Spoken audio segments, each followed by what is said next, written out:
지금부터 사단법인 한국소설가협회가 주관하고 문화체육관광부가 후원하는 2020 신예작가 포럼을 시작하겠습니다. 저는 오늘 사회를 맡은 한국소설가협회 상임이사 김성달입니다.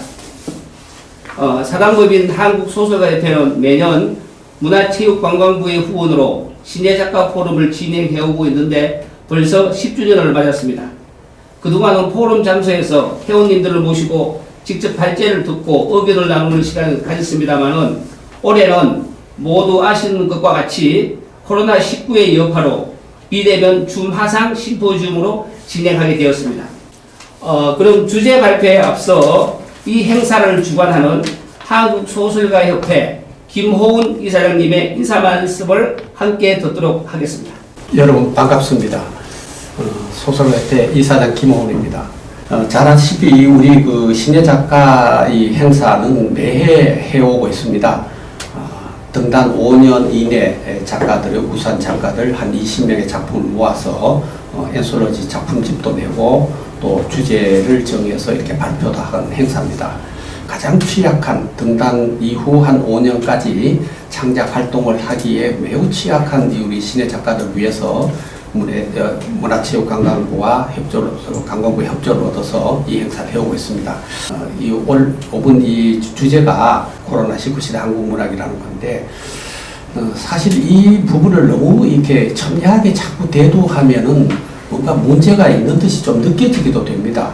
근데 이제 우리는 이제 이것을 일상으로 좀 익숙하고, 이것은 바이러스이기 때문에 우리가 예방은 철저히 하되, 이거를 인해서 생활이 자꾸 위축되면은 안 되겠다는 저는 생각이 듭니다. 이럴수록 우리 문학은 더 활성화되어서 열심히 좋은 작품을 펴내서 또 이런 기회를 또 우리 많은 우리 독자들이 이런 읽을 맞은 문학 작품을 제공을 해주고 이런 좋은 작업이 될 수 있을 것 같습니다. 오늘 귀중한 시간에 우리 발제를 해주신 여러 선생님들 고맙습니다.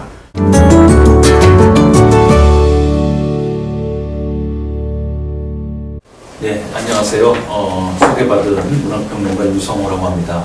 다른 선생님들 발제문을 이렇게 조금 일별을 해보니까 코로나19라고 하는 이 미증유의 재앙에 따라 작가 혹은 평론가로서 어떤 대안을 마련할 것인가 이런 것이 대부분 이제 골자를 이룬 것 같아요. 제 발제문도 뭐 크게 벗어나 있지 않은데 이 재앙이 우리에게 선사한 물리적인 변화, 이를테면 10만 관중 운집하는 뭐 월드컵 결승전이나 수만 명이 한 라인에서 출발하는 세계적인 마라톤 대회, 그리고 아주 커다란 오케스트라 공연장을 가득 메운 청중, 이런 문화들은 이제 우리에게 아주 낯설어졌어요.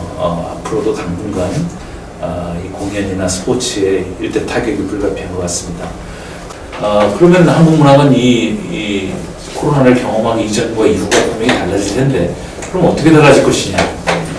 제 익숙한 담론적 경험에 의하면 아주 근원적 차원의 한쪽으로는 증언, 한쪽으로는 묵시의 속성을 띨 것이다 라는 예상을 해봅니다. 증언은 이제 사실에 기반을 두고 한 시대를 재현하는 행위입니다. 앞으로 2020년은 소설가들의 주요 대상이 될 겁니다. 그러니까 마스크라고 하는 말, 또 뭐 감염병, 뭐 이런 말. 그리고 이제 우리는 좀 충격이 덜했습니다만 흔히 선진국이라고 알려진 나라들이 얼마나 속절없이 근대 문명을 건설해 왔는가의 어떤 반성적 성찰 같은 거.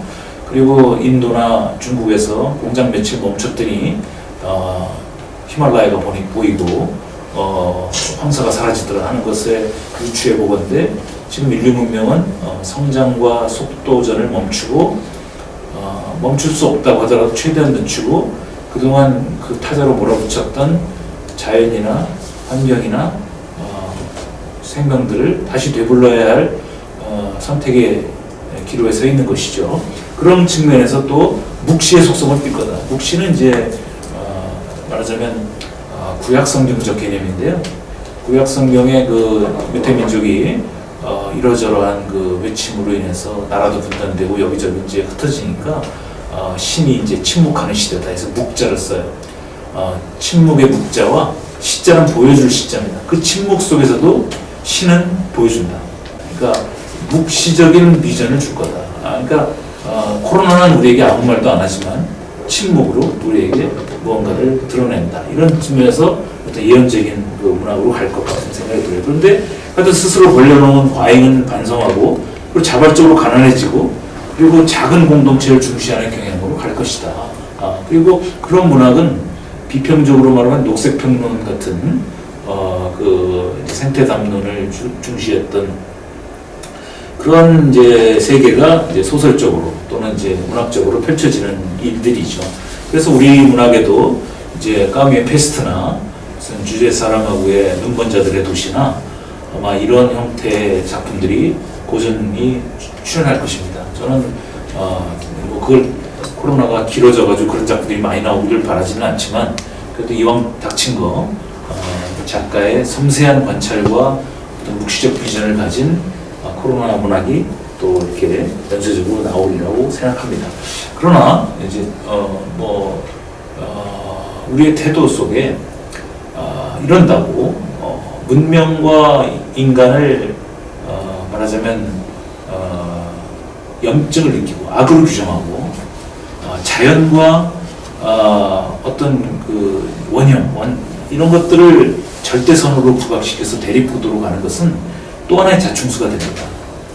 결국 해결의 주체는 인간이고, 그러니까 인간과 자연을 대립시켜서 인간만 없으면 된다 이런 그 이제 비현실적인 그 충동에서 벗어나서 결국 인간이 하는 건데 인간이 권력을 가진 나라와 그렇지 않은 나라, 또 부자 나라와 그렇지 않은 나라, 또 나라 안에서 계층 간의 갈등 이런 형태를 끊임없이 우리가 그 이제 아울러 가면서 잘 합의하고 그리고 가진 자들, 가진 국가에서 퍼스트 자기 민족제일주의에서 좀 벗어나서 그래도 인류 공통의 생존과 어떤 유흥을 위해서 그런 쪽으로 잘 합의해가는 것 자체가 이게 에콜로지컬한 생태적인 사유다라는 생각을 해보게 됩니다.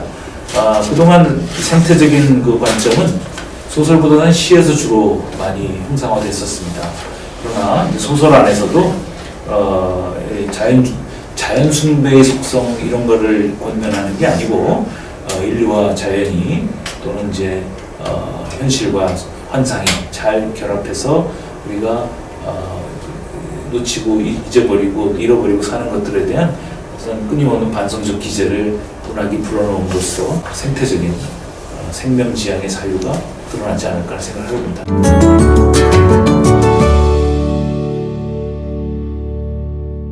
예전에 가면여관이라는 습작 소설을 쓴 적이 있는데 가면으로 나를 가리지 않으면 사랑조차 못하는 삭막한 인간관계를 주제로 한 소설이었어요.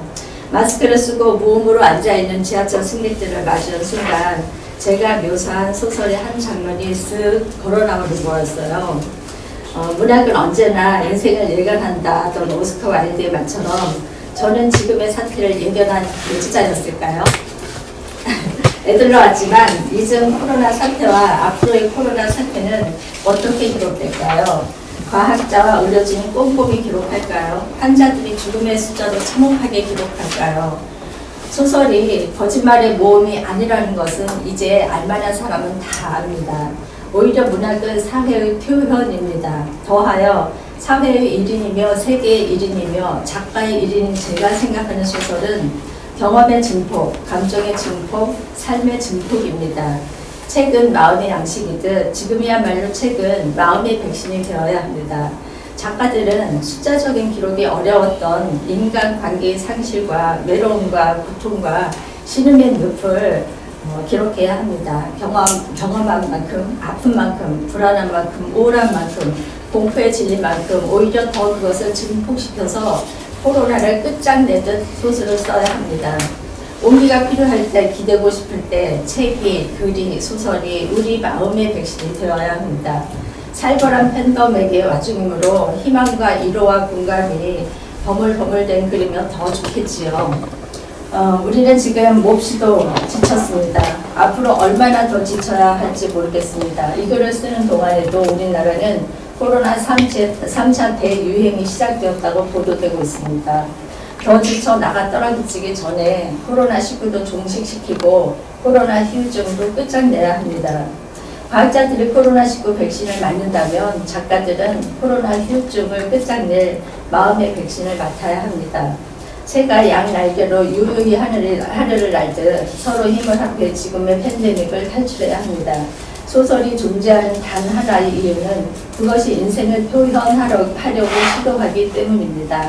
이쯤에 코로나 사태만큼 더 처절하게 인생을 표현하고 소설의 소재와 제재가 되는 글감이 있을까요? 조금 전에 유 교수님도 말씀하셨고요. 공감대를 소설의 소재와 제재는 필연적으로 독자를 끌어들이게 될 것이고요. 제가 소설가 되었다는 소문을 듣고 후배가 말했습니다. 소설은 이미 죽었다던데 목숨 걸고 소설 쓸 일 있냐고. 소설 읽으면 잠만 온다고, 재미없다고, 어렵다고. 그래서 저는 재밌는 소설을 써야겠구나, 잘 읽히는 소설을 써야겠구나 생각했습니다. 드라마 공부할 때 강사에게 들은 이야기도 생각납니다. 가장 좋은 작가는 가장 쉬운 말로 가장 깊은 감동을 이끌어낸다고요. 저는 감히 이런 소설을 쓰고 싶습니다. 재미있고 쉽고 감동적인 따뜻한 온기가 느껴지는 소설이요. 소설가는 잠재적 살인자다 라는 곡해를 뒤집고, 소설은 거짓말이다 라는 오해를 뒤집고, 소설은 재미없어 라는 핀잔을 뒤집은 소설을요. 가능할까요? 가능하지 않더라도 가능할 때까지 노력할 작정입니다.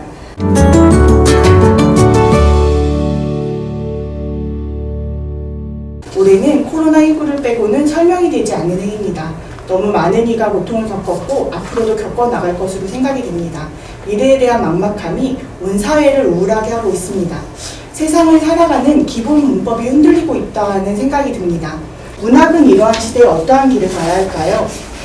저는 코로나19 시대의 문학시장에 대해서도 생각을 해보았는데요. 앞서 이정정환 작가님께서도 여러 말씀을 해주셨는데, 코로나19 시대의 가장 큰 시장 변화에 대해서 좀 생각을 해봤습니다. 우선 코로나 시대에는 타인과의 접촉 자체를 의심하게 하는 자기 검열에 대한 공포가 많이 일어나고 있습니다. 이런 상황에서 우리는 어떤 자세로 살아가야 할까요? 세계 각국의 유명 제약회사에서 코로나 공포를 한 번에 해결해줄 백신을 만들어낼 때까지 지금과 같은 일상 파괴의 시대를 살아가야 할까요? 약품을 구성하는 화학 결합물과 인간 세포의 반응, 그로부터 코로나19의 위협을 막아낼 면역 기능이 활성화될 때까지 문학이 관전자의 위치에서 기다림의 시간을 보내야만 할지 의문이 듭니다. 설사 백신이 만들어진다 해도 사람들의 경계가 쉽게 허물어질지도 모르는 일이겠습니다. 길거리에 오가는 모든 이가 마스크를 쓰고 있는 지금의 현실이 바뀌게 될까요? 한동안은 코로나19의 공포와 여운과 함께 살아가야 될 것 같습니다. 시대의 변화를 인정하고 이에 대비하는 지혜가 필요하다고 생각합니다. 오히려 지금이 문학 르네상스의 불씨를 다시 지필 기회는 아닐까라는 생각을 해보았습니다. 인간에 대한 갈증의 시대에 문학이 어떠한 역할을 해야 될지 라는 생각을 해보았는데요. 대면 접촉이 없어도 타인과의 대화가 불가능한 것은 아니지만 각종 기술의 발달이 우리의 그런 교감을 확장을 불러왔다고는 단언할 수 없을 것 같습니다. 그래서 문학이 필요하다고 생각하는데요. 문학은 시대를 비추는 거울입니다. 독자는 그 거울을 통해 자신을 보고 질문을 던집니다. 문학은 많은 시대에 따라 민주화와 인권에 대한 열망과 자본주의의 그림자를 짚어내고 근래에는 페미니즘 담론을 이끌어냈습니다. 코로나19는 문학의 또 다른 사회적 책무를 부여하고 있다고 생각하는데요. 문학의 르네상스는 하나의 영역 차원을 넘어 이 사회와 관련한 일이라고 생각을 합니다. 전염병이 몰고 온 공포너머로 말살되는 인간에 대한 고찰과 너무 쉽고 빨리 변화하는 사회에 쉼표의 의미를 되새길 순간에 문학이 존재한다고 생각을 합니다.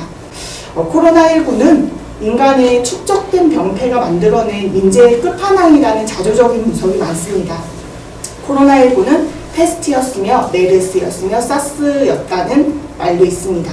코로나19가 끝나더라도 새로운 전염병, 이미 진행 중인 이상기후로 인한 자연환경 변화는 인류의 또 다른 극복의 대상이 될 것입니다.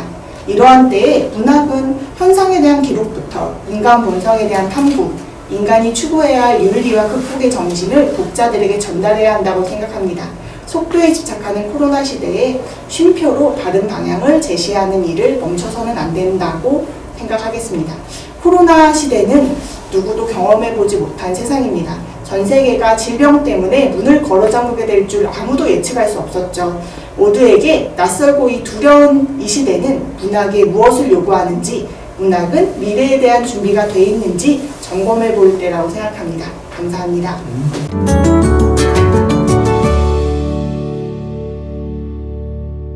본격적으로 그 아몬드에 대해서 조금 소개를 하면요. 아몬드라는 소설의 주인공은 병을 앓고 있습니다. 알렉시티미아라는 병인데요. 감정 표현 불능증이라는 병이랍니다.